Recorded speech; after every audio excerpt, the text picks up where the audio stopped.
গালি হয়। ইন্ট্রাইউটারাইন growth retardation যেটা আমরা পড়ছিলাম, intrauterine growth retardation, neonatal hypoglycemia due to sudden withdrawal of maternal glucose at birth in presence of fetal hyperinsulinism. It affects 25 to 40% pregnancy. Neonatal hypoglycemia due to sudden withdrawal. Intrauterine growth retardation. শোনো, গ্রোথটা কিন্তু last প্রেগন্যান্সির সময় retarded হয় না, আরো আগে থেকেই retardation হয় যখন একদম হাইপারগ্লাইসিমিয়া মানে আনকন্ট্রোল ডায়াবেটিস মেলাইটাস থাকে, সিভিয়ার হাইপারগ্লাইসিমিয়া থাকে, মায়ের ইনফেকশন থাকে, ইউটিআই থাকে, নিউমোনিয়া থাকে, মা খেতে পারে না, তখন কিন্তু এই মাইক্রোসোমিয়া হয়, মাইক্রোসোমিয়া, যার জন্য গ্রোথ রিটার্ডেশন হয়। আর কি হয়, নিউনেটাল হাইপোগ্লাইসিমিয়া যদি হতে থাকে,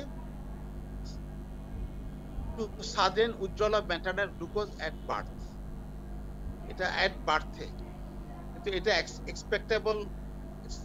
এক্সপেক্টেড এক্সপ্লেনেশন না, কারণ বার্থ হইল তার মাত্র কয়েকদিন আগে, ওই সময়ে হাইপোগ্লাইসেমিয়া হলো, তার জন্য বাচ্চার ইন্ট্রাইউটেরাইন গ্রোথ রিটার্ডেশন হয়ে যাবে না। Polycythemia and hyperbilirubinemia partly due to response to relative hypoxia in utero, তো সবাই জানো, যদি অক্সিজেনেশন কমে যায় বাচ্চা পেটে থাকতে, তখন কি হয়, অক্সিজেন সাপ্লাই বাড়ানোর জন্য বেশি বেশি আরবিসি প্রোডাকশন হতে থাকে, আর আরবিসি প্রিম্যাচিওর প্রোডাকশনের কারণে ওই আরবিসি আবার ভেঙে যায়, ভেঙে গিয়ে বিলিরুবিন রিলিজ করে। Neonatal hypocalcemia due to functional hypoparathyroidism, respiratory distress syndrome due to delayed maturation of enzyme machinery for synthesis of lung phospholipids, congenital malformation 2 to 6 times higher than non-diabetic pregnancies. These are much higher for some particular malformations such as cardiac or renal anomaly, caudal regression, CNS defects. Caudal regression মানে কি? Caudal regression মানে কি? কডা অ্যাকুইনা কোথায় থাকে?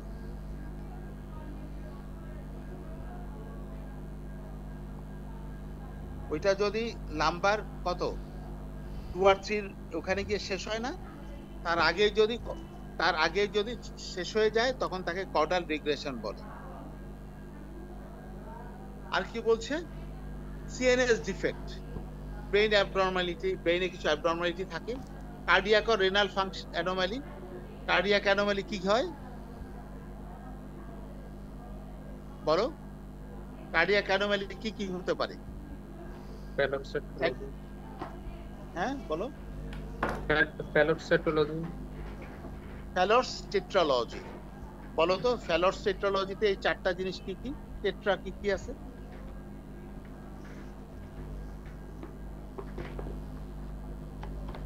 Ventricular septal defect, ventricular septal defect, তারপর sir pulmonary stenosis, তারপরে overriding of the aorta, right ventricular hypertrophy, আরে না, overriding of the aorta, overriding of the aorta, আর একটা হলো ভেন্ট্রিকুলার হাইপারট্রফি। হ্যাঁ ভেন্ট্রিকুলার। তাহলে কিভাবে হয়? ডিএসডি হলে কি হয়? ডিএসডি হলে কি হয়? ব্লাড কোন দিক থেকে কোন দিকে যায়? sir, atria, ventricular septal defect, ventricle. PhD কোথায় থাকে?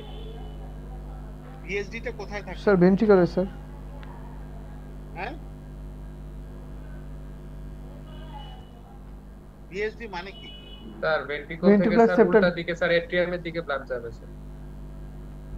VSD শব্দটা full meaning ventricular septal defect কোথায় থাকে?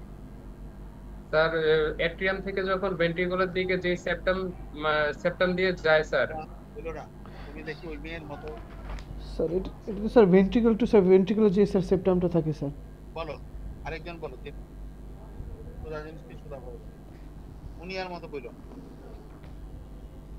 বলো ভেন্ট্রিকুলার সেপ্টাল ডিফেক্ট, এই ডিফেক্টটা কোন জায়গায় থাকে? There is a hole between the two chamber of the ventricular, lower chamber of ventricle. তো দুই চেম্বারের মাঝখানে ভেন্ট্রিকুলার মাঝখানে কি থাকে? Septum sir. দুই ভেন্ট্রিকুলার রাইট আর লেফট ভেন্ট্রিকুলার মাঝখানে কে থাকে? ঘর বানাইলা কি দিয়ে? তো ওয়াল থাকে সেপ্টাম, যেটা সেপ্টামটা সেপ্টাল ওয়াল থাকে নাম স্যার। কি? নামটা কি? আমি পড়ছি 85 সালে পড়ছি। ভেন্ট্রিকুলার সেপ্টাম, এটা ইন্টারভেন্ট্রিকুলার সেপ্টাম। ইন্টারভেন্ট্রিকুলার সেপ্টাম যেটা, ওইটা একটা মানে চিত্র থাকে IVS, ইন্টারভেন্ট্রিকুলার সেপ্টাম। সেপ্টাম, এই সেপ্টামটা থাকে রাইট আর লেফট ভেন্ট্রিকুলার মাঝখানে। এটার মধ্যে যদি কোনো ছিদ্র থাকে, যেটা তোমার এই ছিদ্রটা বন্ধ হওয়া ডেভেলপমেন্টালি হয় নাই, সেই ছিদ্রটা থেকে গেলে ব্লাডের প্রেসার কোন ভেন্ট্রিকুলারে বেশি থাকে, রাইটে না লেফটে? রাইট থেকে লেফটে স্যার। লেফটে স্যার। না, কোন ভেন্ট্রিকুলারে প্রেসার ইন্ট্রাভেন্ট্রিকুলার প্রেসার বেশি? লেফট সাইডে। লেফট সাইডে স্যার। Left side. আর লেফট সাইডে যদি ভেন্ট্রিকুলার বেশি থাকে, তাহলে এই ব্লাড এই ছিদ্র দিয়ে কোন দিকে যাবে?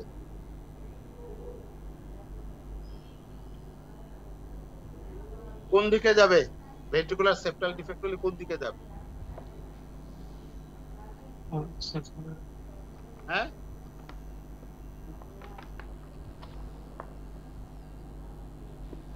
এই আর বেশিক্ষণ পড়াবো না, 20 মিনিট পড়াবো। রাইট লেফট ভেন্ট্রিকল থেকে রাইট ভেন্ট্রিকলে যাবে, প্রেসার গ্রেডিয়েন্ট কোন দিকে বেশি? রাইটের দিকে বেশি, তাহলে লেফট ভেন্ট্রিকল থেকে রাইটের দিকে যাবে। তাহলে অক্সিজেনেটেড ব্লাড কোথায় থাকে? ডাইনে থাকে না বামে থাকে?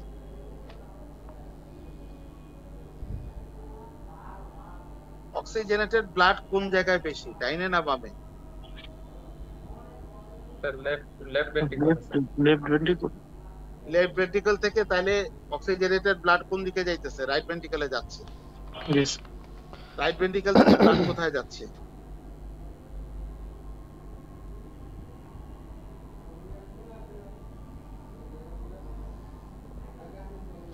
এই অ্যানাটমি ভুলে গেলে কেমনে?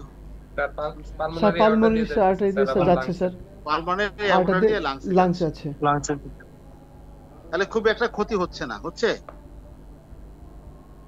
এই যে দূষিত রক্তের সাথে বিশুদ্ধ রক্ত মিললে, আতরওয়ালার সাথে তুমি যদি থাকো, তোমার গায়ে থেকে আতরের গন্ধ আসবে। তাহলে দূষিত রক্তটা ইনফিরিয়র আর সুপিরিয়র ভেনা ক্যাভা দিয়ে রাইট ভেন্ট্রিকলে ঢোকার পরে যে দূষিত রক্তটা পালমোনারি আওর্টা দিয়ে লাংসে চলে যাচ্ছে পালমোনারি আর্টারির মাধ্যমে, নাকি? পালমোনারি আর্টারির মাধ্যমে যাচ্ছে। তো কোন আর্টারি দূষিত রক্ত বহন করে?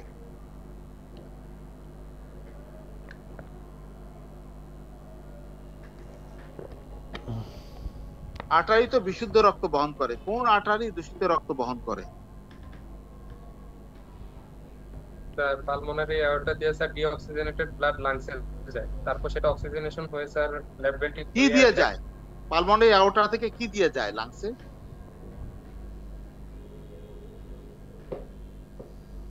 কোন পাইপের মাধ্যমে যায়? Pulmonary vein. হ্যাঁ স্যার পালমোনারি ভেইন দিয়ে স্যার লেফট এট্রিয়ামে আসে, তারপর লেফট ভেন্ট্রিকুলে আসে, তারপর স্যার আওর্টা দিয়ে স্যার ফুল বডিতে যায় স্যার অক্সিজেন। পালমোনারি আওর্টা থেকে ডাইরেক্ট লাংসে চলে যায় ব্লাড রাইট ভেন্ট্রিকল থেকে? পালমোনারি আর্টারি দিয়ে যায়। পালমোনারি আর্টারি হ্যাঁ, লাঙে তো যায় স্যার পালমোনারি আর্টারি দিয়ে। সেটাই তো বলছি, কোন আর্টারি দূষিত রক্ত বহন করে? কার্বো অক্সিজেনেটেড ডিঅক্সিজেনেটেড ব্লাড বা carbon die oxygen concentrated blood বা ডিঅক্সিজেনেটেড ব্লাড বা ইমপিওর ব্লাড রাইট ভেন্ট্রিকল থেকে চলে যাচ্ছে পালমোনারি ট্রাঙ্ক আছে। পালমোনারি ট্রাঙ্ক আছে কি নাই? আজকে আবার অ্যানাটমি পড়বা, হার্টের অ্যানাটমি দেখবা, না দেখলে সিএবিজি আর PTCA coronary artery, coronary sinus এগুলি পড়াবো কেমনে, বুঝাবো কিভাবে? পালমোনারি ট্রাঙ্ক থেকে পালমোনারি অ্যাওর্টা হয়ে পালমোনারি আর্টারি হয়ে লাংসে ঢুকার, পালমোনারি ক্যাপিলারি দিয়ে লাংসে, তারপর তো স্যার পালমোনারি ভেইন থেকে স্যার ওখান থেকে তারপর হার্টে যায়। শেষ হয়, শোনো, পালমোনারি অ্যাওর্টা থেকে পালমোনারি আর্টারি হয়ে পালমোনারি ক্যাপিলারি হয়ে তারপরে পালমোনারি ক্যাপিলারিতে অক্সিজেনেশন হবে, অক্সিজেনেটেড হবে, লাংসের অক্সিজেন নিবে আর কার্বন ডাই অক্সাইড লাংসে ছেড়ে দিবে, আর লাংস থেকে অক্সিজেন নেবে আর অক্সিজেন থেকে কার্বন ডাই অক্সাইড ছেড়ে দিবে। দেওয়ার পর pulmonary vein oxygenated blood left অ্যাট্রিয়ামে ঢুকবে, আর মাধ্যমে পালমোনারি ভেইনের মাধ্যমে। পালমোনারি ভেইন থেকে লেফট অ্যাট্রিয়াম থেকে ঢোকার পর এই ভালভের নাম কি? যে ভালভের মাধ্যমে পালমোনারি আর্টারি অ্যাওর্টাতে ঢুকতেছে, লেফট অ্যাট্রিয়ামে ঢুকতেছে, এই ভালভের নাম কি? অ্যাট্রিওভেন্ট্রিকুলার ট্রাইকাসপিড ভালভ বা পালমোনারি ভালভ। আর ইয়েতে রাইট অ্যাট্রিয়াম থেকে যে ব্লাড পালমোনারি ট্রাঙ্ক দিয়ে বের হয় সেটাকে কি, কোন ভালভের মাধ্যমে বের হয়? রাইট অ্যাট্রিয়াম থেকে ব্লাড কোন ভালভ দিয়ে বের হয়? অ্যাট্রিওভেন্ট্রিকুলার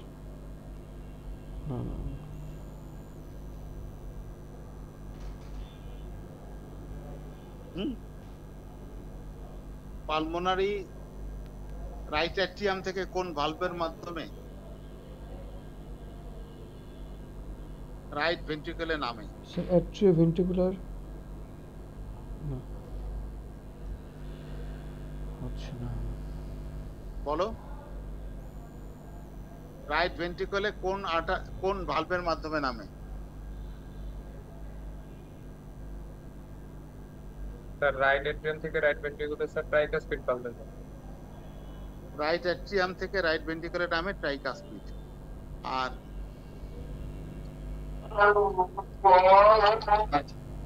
লেফট অ্যাট্রিয়াম থেকে লেফট ভেন্ট্রিকলে নামে কোন ভালভ দিয়ে? স্যার এটা বাইকাসপিড মাইট্রাল ভালভ দিয়ে। আর লেফট ভেন্ট্রিকল থেকে ফ্রেশ ব্লাড কোন কিসের মাধ্যমে বের হয়? স্যার অ্যাওর্টিক ভালভ দিয়ে, স্যার অ্যাওর্টাতে যায়। অ্যাওর্টিক ভালভ দিয়ে অ্যাওর্টাতে যায়। অ্যাওর্টা টুকু পরে অ্যাওর্টা কয়টা পার্ট? স্যার কি বলছেন স্যার? কোশ্চেন স্যার আরেকটা। অ্যাওর্টার কয়টা part?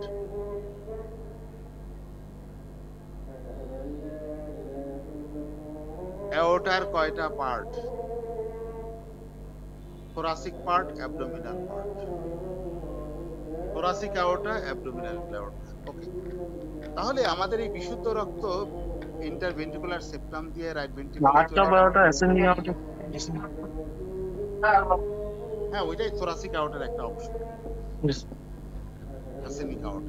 ascending aorta thoracic aorta একটা অংশ। শোনো, রাইট ভেন্ট্রিকুলে তো আমার বিশুদ্ধ রক্ত লেফট ভেন্ট্রিকল থেকে চলে আসলো, আসার পরে এই বিশুদ্ধ রক্ত দূষিত রক্তের সাথে মিলে চলে গেল লাংসে, লাংস থেকে আবার অক্সিজেনেটেড হয়ে আবার লেফট ভেন্ট্রিকল অ্যাট্রিয়ামে আসলো, লেফট অ্যাট্রিয়াম থেকে লেফট ভেন্ট্রিকলে আসলো। আসার ফলে কি লোডটা বাড়লো? লেফট ভেন্ট্রিকলের উপরে লোড বাড়তে থাকলো, তাই না? তো লেফট ভেন্ট্রিকলের উপর লোড বাড়তে বাড়তে এক সময় কি হবে, রাইট ভেন্ট্রিকলে যখন ব্লাড বেশি গিয়ে জমবে তখন রাইট ভেন্ট্রিকলের ব্লাড আবার রাইট ভেন্ট্রিকল থেকে লেফট ভেন্ট্রিকলে ঢোকা শুরু করবে। রাইট ভেন্ট্রিকল থেকে ওই সেপ্টাল ফুটা দিয়ে লেফট ভেন্ট্রিকলে ঢোকা শুরু করবে। এটার নাম কি? Reversal shunt. রিভার্সাল শান্ট, আগে ব্লাড যাইতো লেফট ভেন্ট্রিকল থেকে রাইট ভেন্ট্রিকলে, এখন ব্লাড যাবে রাইট ভেন্ট্রিকল থেকে লেফট ভেন্ট্রিকল। এখন রাইট ভেন্ট্রিকলের ব্লাডটা অক্সিজেনেটেড না ডিঅক্সিজেনেটেড?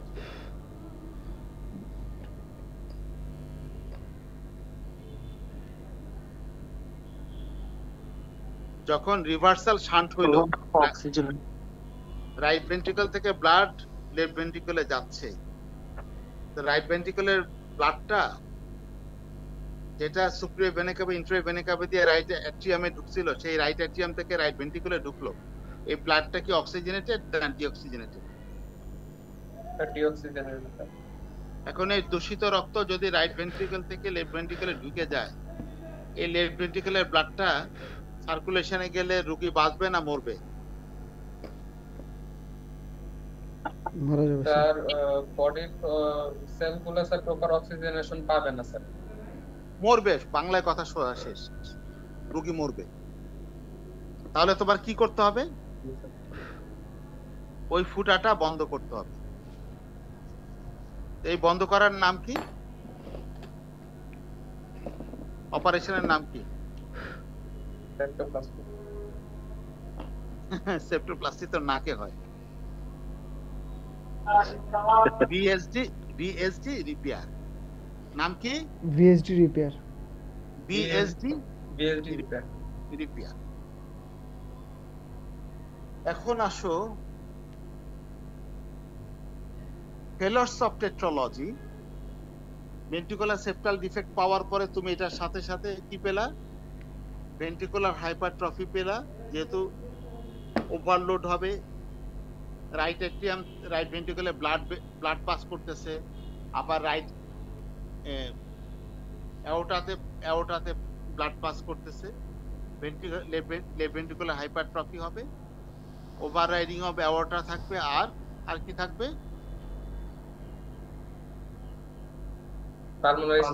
পালমোনারি স্টেনোসিস থাকবে। ইয়েস। আর right ventricular hypertrophy. Right ventricular hypertrophy থাকবে। তো পালমোনারি স্টেনোসিস কেন হয়?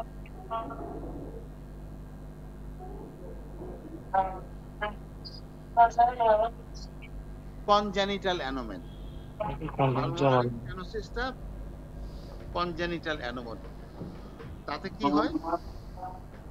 দূষিত রক্ত পালমোনারি স্টেনোসিসের কারণে বেশি পরিমাণ লাংসে যেতে পারে না, মানে অনেক স্মল থাকে পালমোনারি আর্টারি। আস্তে আস্তে রাইট ভেন্ট্রিকুলার প্রেসার বাড়তে থাকবে। বাড়তে থাকলে লেফট ভেন্ট্রিকল থেকে ব্লাড আর রাইট ভেন্ট্রিকলে ঢুকবে না, রাইট ভেন্ট্রিকল থেকে ব্লাড তখন লেফট ভেন্ট্রিকলে ঢোকা শুরু করবে। এটাকেই বলে রিভার্সাল শান্ট। এই অবস্থায় রোগীর যদি অপারেশন করানো হয়, ধীরে ধীরে বাচ্চা মারা যায়। ওকে, আমরা কোথায় গেলাম?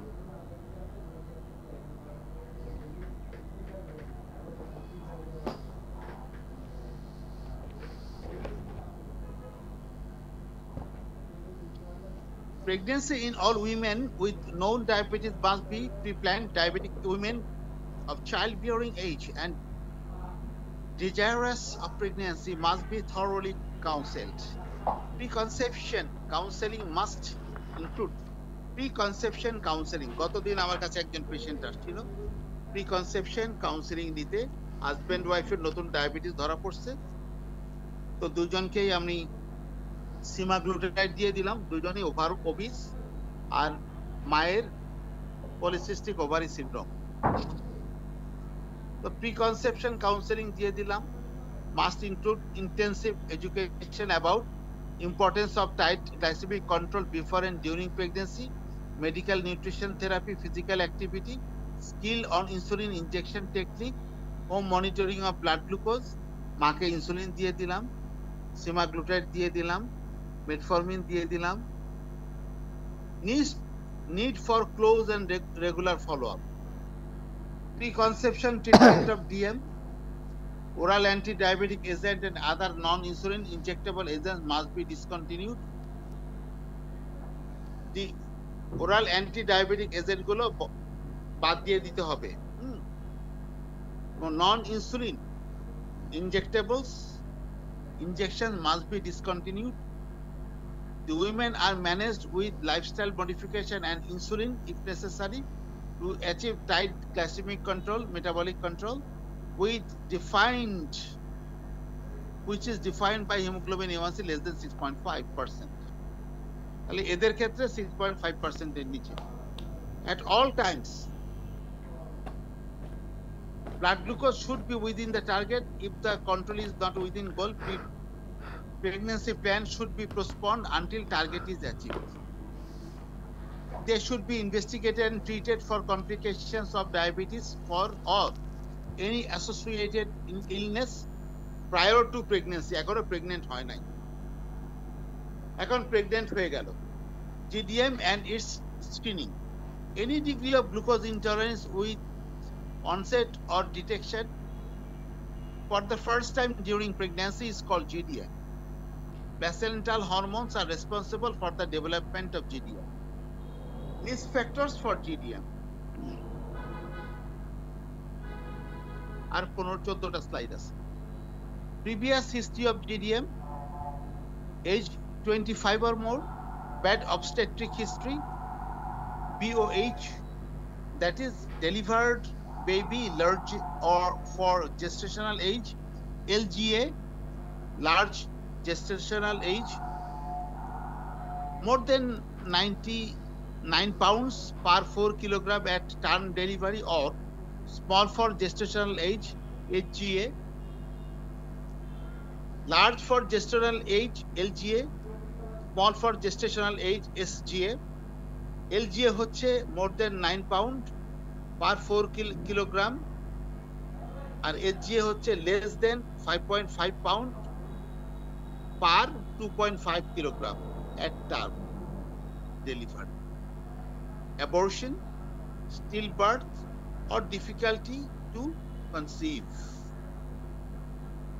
Excessive weight gain during pregnancy, এটা একটা risk factor.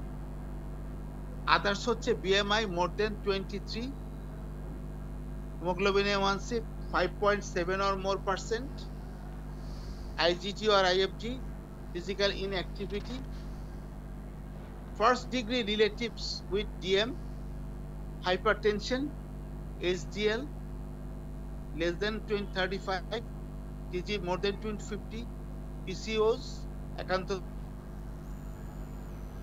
nigricans, history of CVD. Schedule for obstaining for GDM. At first prenatal visit, if there is one or more risk factors of GDM or mother wants to know her status, তখনই তুমি blood glucose দেখবা। কখন blood glucose দেখবা? At first prenatal visit. During 24 to 28 weeks of gestation, in all pregnancies mandatory. During 34 to 36 weeks of gestation, তাইলে 6 থেকে 7 মাসের মাথায় এখন হলো প্রথম ভিজিটে, পরের হচ্ছে 6 থেকে 7 মাসের মাথায় 24 থেকে 28 সপ্তাহ, আর আরেকটা হলো 34 থেকে 36 সপ্তাহ অর্থাৎ লাস্ট ট্রাইমেস্টারে। 34 থেকে 36 সপ্তাহ কখন? For negative cases during 24 to 28 weeks, অর্থাৎ 6 থেকে 7 সপ্তাহের 7 মাসের মাথায় যখন তুমি নেগেটিভ পেলা, ডিএম হয় নাই, তখন তুমি এই 34 to 36 উইকস এর সময় জিডিএম আছে কিনা চেক করবা। Diagnosis of GDM: OGTT with 75 gram oral glucose drink and 3 samples fasting, 1 hour or 2 hour glucose assay is the standard test. One or more values above cut off, one or more values above cutoff is considered positive. Sir. Diagnosis of GDM আরেকটা হচ্ছে overt DM. কি পেলাম আমরা? GDM, আরেকটা হলো overt DM. Sir একটা question ছিল sir. Fasting less than 5.1 হলো নরমাল। নরমাল কত? জিডিএম এর নরমাল কত? Less than 5.1। আর ডায়াবেটিসের নরমাল কত? Less than 6.1। Less than 6.1। তাহলে মিল আছে। লেস দেন 6.1 আর এটা হলো লেস দেন 5.1। স্যার একটা কোশ্চেন জিডিএম বলবা কখন? যখন ফাস্টিং ব্লাড গ্লুকোজ 5.1 থেকে লেস দেন 7 হবে তখন বলবা জিডিএম। আর 7 বা তার উপরে হয়ে গেলে ওভার ডিএম বলবা। মনে থাকবে? খুব সহজ, কিন্তু খেয়াল করো। এক জায়গায় ছিল আমরা ছোটবেলা পড়ছি 6.1, এখন বড় বেলায় পড়তেছি 5.1। 5.1 এর নিচে normal, 5.1 or more but less than 7 হলো জিডিএম, আর 7 or more হচ্ছে ওভার্ট ডিএম। এটাই বেশি কাজে লাগে। 1 hour পোস্টপ্রান্ডিয়াল লেস দেন 10 হচ্ছে নরমাল, 10 or more জিডিএম, আর ওভার ডিএম এর কোনো স্পেসিফিক ভ্যালু নাই। 10 or more হচ্ছে জিডিএম 1 আওয়ারে, আর নরমাল হচ্ছে 10 এর নিচে। 2 আওয়ার আফটারটা মনে রাখো বেশি করে, এটা একটা পেঁচানো জিনিস। 8.5 এর নিচে হলো নরমাল, 8.5 থেকে 11.1 এর নিচে হলো জিডিএম, 11.1 বা তার বেশি হলে আমরা ছোটবেলা পড়ছি ডিএম হয়, সেই রকমই তাকে আমরা বলবো ওভার্ট ডিএম। প্রেগনেন্সিতে আমরা ডিএম বলতে পারি না, আমরা প্রেগনেন্সিতে কি বলি? বলো কি বলি? Overt DM. প্রেগনেন্সিতে আমরা বলি ওভার্ট ডিএম। হিমোগ্লোবিন A1C ছোটবেলা পড়ছি 7 এর নিচে থাকলে নরমাল কন্ট্রোল, আর নরমাল বলছি একদম 6.1 এর নিচে। 6.1 এর নিচে নরমাল পড়ছি, 6.1 থেকে 6.5 এর নিচে পড়ছি প্রি ডায়াবেটিস, আর 6.5 বা তার বেশি হয়ে গেলে পড়ছি ডিএম। হ্যাঁ, এখানে তো আর আমরা ডিএম বলতে পারবো না, আমরা বলতে হবে ওভার্ট ডিএম। আর জিডিএম এর কোনো ভ্যালু নাই, জিডিএম এর কোনো হিমোগ্লোবিন A1C ভ্যালু নেই।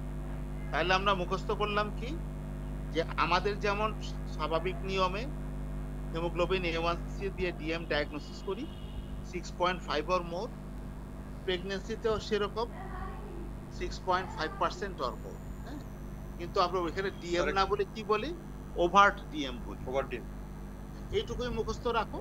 ফাস্টিংটা মনে রাখবা, 2 আওয়ারটা মনে রাখবা, আর হিমোগ্লোবিন A1Cটা মনে রাখবা। ওকে।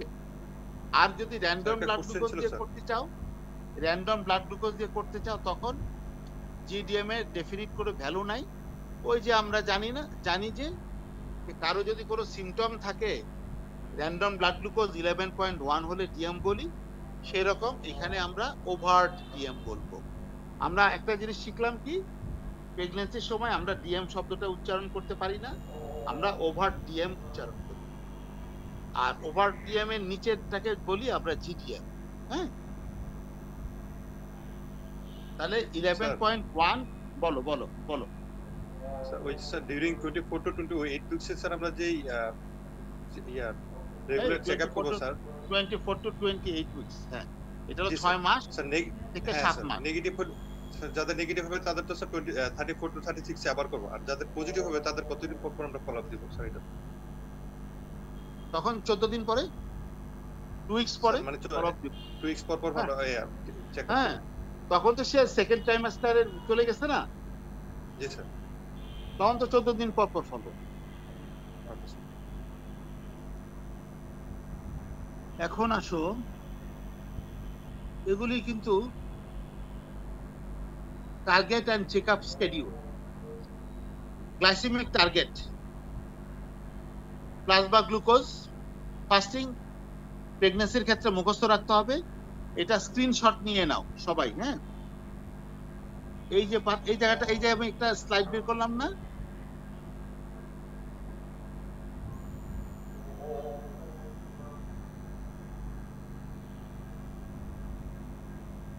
এইটা তোমরা একটা স্ক্রিনশট নিয়ে নাও।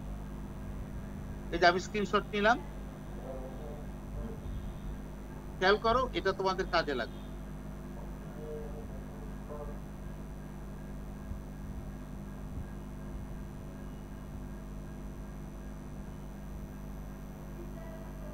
আমি দিয়ে দিলাম।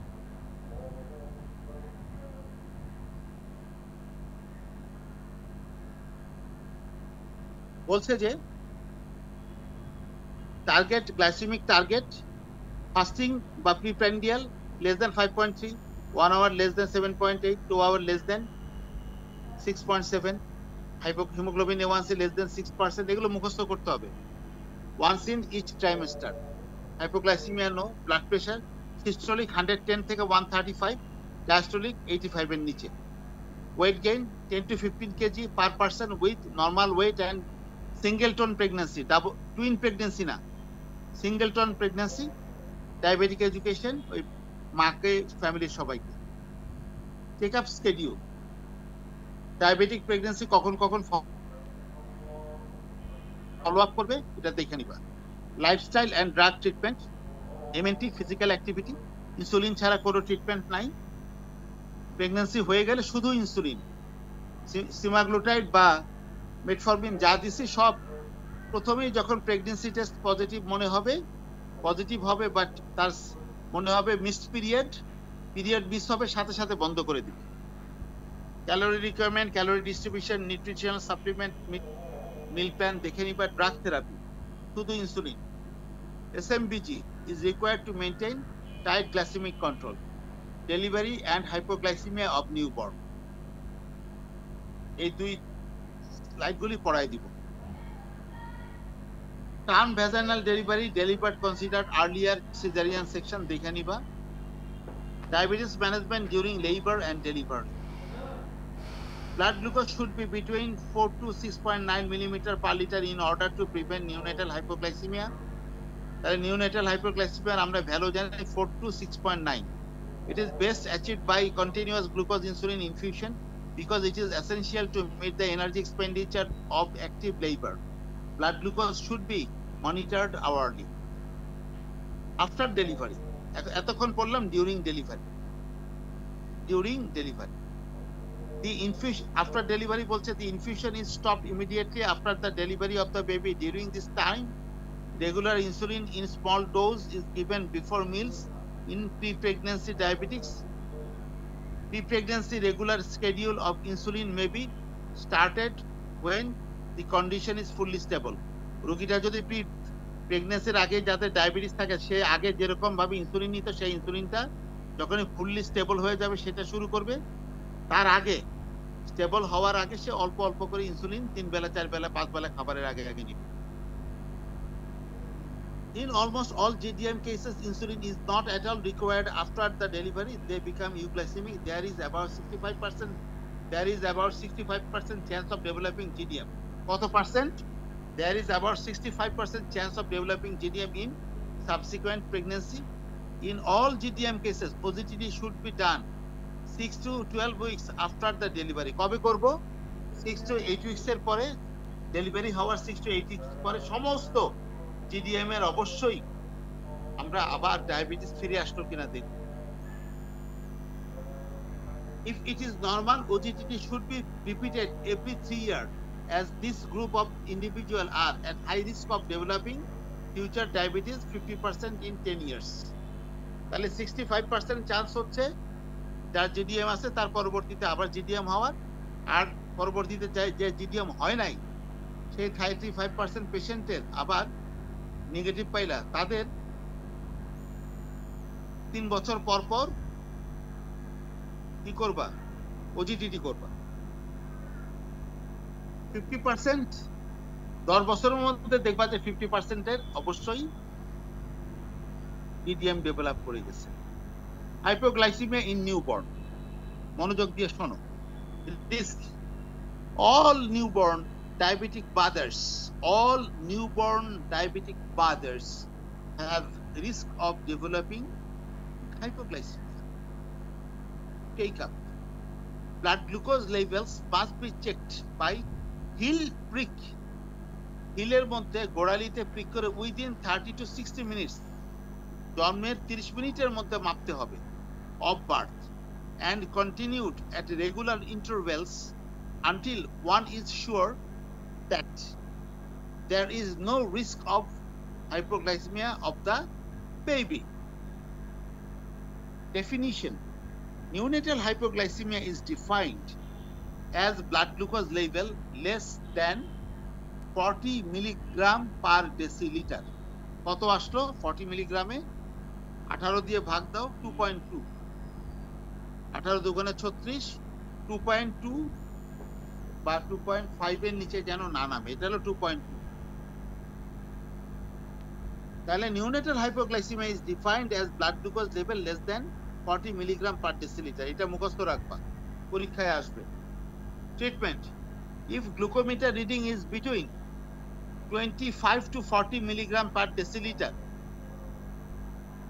10 to 15 ml, 10% গ্লুকোজ মুখে খাওয়ায় দাও। 10 to 15 ml, 2 চামচ থেকে 3 চামচ 10% গ্লুকোজ মুখে খাওয়ায় দাও। কতটুকু? 2 চামচ থেকে 3 চামচ গ্লুকোজ, 10% গ্লুকোজ মুখে খাওয়ায় দাও, কিছুক্ষণ পর পর খাওয়ায় দাও। তারপরে কি করো? যতক্ষণ ব্রেস্ট ফিডিং স্টার্ট না করতে পারতেছে ততক্ষণ এরকম কিছুক্ষণ পর পর 2 চামচ থেকে 3 চামচ করে করে খাওয়াতে থাকো।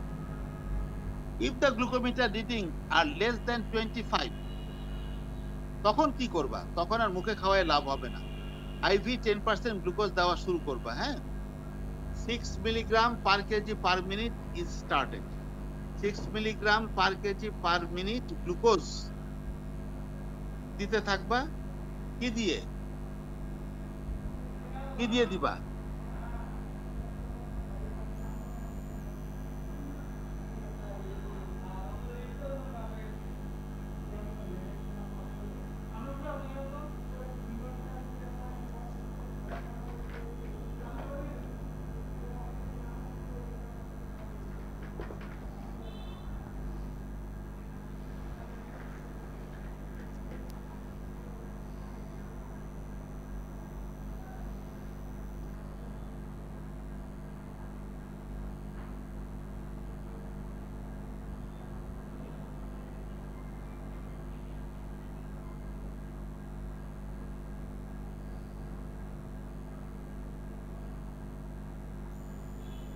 তো আমরা কি করব? ট্রিটমেন্ট দিব কি? যদি 25 থেকে 40 মিলিগ্রাম, হ্যাঁ, হ্যালো, শুনতে পাচ্ছ? যদি হিল প্রিক করে তুমি যদি আধা ঘন্টার মধ্যেই 25 থেকে 40 এর মধ্যে হবে, 2 চামচ থেকে 3 চামচ কিছুক্ষণ পর পর খাওয়াতে থাকবা যতক্ষণ না বাচ্চা ব্রেস্ট ফিডিং স্টার্ট করে। আর যখন দেখবা 25 এর নিচে নেমে গেছে তখন আর কোনো রিস্ক নিবা না, আইভি গ্লুকোজ দেওয়া শুরু করবা বাচ্চাকে 6 milligram per KG per minute. এবং বোলাস ডোজ, একবারে বেশি করে গ্লুকোজ দিবা না। বোলাস ডোজ দিলে কি হবে? বেশি পরিমাণ গ্লুকোজ গিয়ে বেশি পরিমাণ ইনসুলিন বাচ্চার প্যানক্রিয়াস থেকে, বিটা সেল থেকে সিক্রেট করে তারপর তাকে আবার হাইপো বানায় ফেলবে। এই জন্য আস্তে আস্তে 10% ডেক্সট্রোজ দিবা, 6 milligram per KG per minute. হ্যাঁ, মনে থাকবে? সবাই বলো, 25 এর নিচে থাকলে বাচ্চাকে কি করবা? 25 milligram per decilitre blood glucose থাকলে বাচ্চাকে কি করবা? Sir 6 milligram per KG sir 10% দিয়ে দিবা। জি স্যার, জোরে বলো, 10% দিয়ে দিবা, 10% দিয়ে ডেক্সট্রোজ দিবা। কোন রেটে দিবা? 6 milligram per KG per minute. 6 গ্রাম না কিন্তু, 6 milligram sir, 6 milligram per KG per minute দিবা। তাহলে 1 ঘন্টায় কতটুকু দিবা হিসাব করে ফেলবা। বুলেটের মাধ্যমে দিবা, বুলেটের মাধ্যমে। বাটারফ্লাই যদি লাগাও না ক্যানুলা লাগাও, যেভাবে পারো। ক্যানুলা তো পারবা না, মাথায় বাটারফ্লাই লাগায় ক্যানুলা দিয়ে 6 মিলিগ্রাম পার কেজি পার মিনিটে, পার কেজি পার আওয়ার, আওয়ার না, পার কেজি পার মিনিট। ওকে, ওলার ডোজ মোটেও দিবা না, যে একবারে 100 ml দিয়ে দিলাম, হবে না। Blood glucose monitoring is continued until the danger of hypoglycaemia is completely over, usually for 24 hours. 24 ঘন্টার পরে আর এই হাইপোগ্লাইসেমিয়া আর হয় না, নিউনেটাল হাইপোগ্লাইসেমিয়া আর হয় না। সামারি যা যা পড়লাম সে তো দেখলাই, দি বেসিক প্রিন্সিপাল, এগুলো আর বোঝার দরকার নেই। Sir 6 milligram per KG per minute বলো তো। আমাদের অনেক হয়ে। হ্যাঁ বলো। স্যার যদি একটা 2.5 কেজি বেবি আমরা হিসাব করি তাহলে স্যার অনেক ফ্লুইড হয়ে যায় না স্যার? 2.5 কেজি অনেক না, মিনিটে তো জি স্যার, অনেক একটা মিনিটে স্যার যদি আমরা 6 সেন্টি দেই তাহলে স্যার গ্লুকোজটা তুমি মাপবা, ফ্লুইডের গ্লুকোজটা মাপবা। 10% এ গ্লুকোজ কত থাকে? 1000 ml এর মধ্যে থাকতেছে কত? 100 গ্রাম, 100 গ্রাম, 100 মিলিগ্রাম। জি স্যার। এটা তো মিলিগ্রামের হিসাবে, গ্রামের হিসাবে না, এটা মিলিগ্রামের হিসাবে। ওই জন্য তোমাদের বলতেছি খেয়াল রাখবা, 6 মিলিগ্রাম পার কেজি, গ্রামে না। আমরা 75 গ্রাম গ্লুকোজ খাওয়াই এক গ্লাসের মধ্যে গোলায়, এই গ্রাম না, এটা milligram. 6 milligram per KG, 2.5 KG হলে কত হবে? 3 কেজি মনে করো, 18 মিলিগ্রাম। 18 মিলিগ্রাম কত? এক চামচে কত মিলিগ্রাম? স্যার টিস্পুনে স্যার 5 গ্রাম স্যার। জি স্যার। এক চা চামচে 5 ml, 5 গ্রাম। বেশি না, বেশি না, ভয় পাইও না তুমি, ইনশাআল্লাহ কোনো সমস্যা নেই। তো ঠিক আছে, আর বেশি সময় আজকে পারবো না, ইফতারের টাইমও হবে না, আমাদের টাইমটা আছে। ওকে, সবাই ভালো থাকো। নেক্সট ক্লাস কবে? নেক্সট ক্লাস কবে? সম্ভবত স্যার ঈদের পর মনে হয় স্যার। শোনা যাচ্ছে না, এটা কি আমার মোবাইলের দোষ না? স্যার সম্ভবত মনে হয় নেক্সট ক্লাস কবে আমাদের? ঈদের আগে না পরে? ঈদের পরে হবে স্যার, কারণ স্যার 4 তারিখে ঈদের পরে না? তখন কয় নাম্বার ক্লাস? 11 নম্বর লাস্ট ক্লাস? না স্যার 10 নম্বর ক্লাস হবে, মডিউল 10। 10 নাম্বার মডিউল না? জি স্যার, 10 নাম্বার মডিউল তো last class. Last class sir. Okay, সবাই ভালো থাকো। ব্লাড গ্লুকোজ লেভেলটা আমি আবার বলে দেই। ব্লাড গ্লুকোজ লেভেল নর্মাল পারসনের আইজিটি, আইএফজি, আইজিটি, ডিএম মুখস্থ রাখবা। প্রেগন্যান্সিতে ব্লাড গ্লুকোজ লেভেল জিডিএম এ মুখস্থ রাখবা। নিউনেটাল হাইপোগ্লাইসিমিয়ায় ব্লাড গ্লুকোজ মুখস্থ রাখবা। হাইপোগ্লাইসিমিয়া কাকে বলে, কত হইলে হাইপোগ্লাইসিমিয়া? মাইল্ড আর মডারেট আর সিভিয়ার। 4 এর নিচে 2.5 পর্যন্ত, 2.5 এর নিচে সিভিয়ার। কখন তোমার অ্যাড্রেনার্জিক সিমটম হচ্ছে, অটোনমিক সিমটম, আর কখন নিউরোগ্লাইকোপেনিক সিমটম হচ্ছে, সিমটমগুলো মনে রাখবা। নিউনেটাল হাইপোগ্লাইসিমিয়া হলে